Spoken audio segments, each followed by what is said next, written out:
Welcome to day 5 of the 15-day emotional reset journey. Today, we talk about one of the most powerful healing forces on earth, gratitude.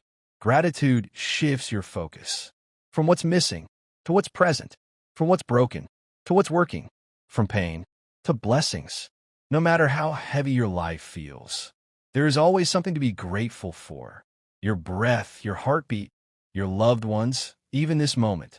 Today, we practice the 3 gratitudes ritual. Take a notebook or your phone and write down 3 things you're grateful for right now. They don't have to be big. It could be sunlight, a warm meal, or a smile.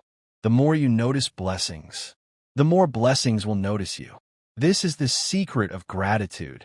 Repeat after me. I am grateful. I am blessed. I am ready for more miracles in my life. Comment below. I am grateful.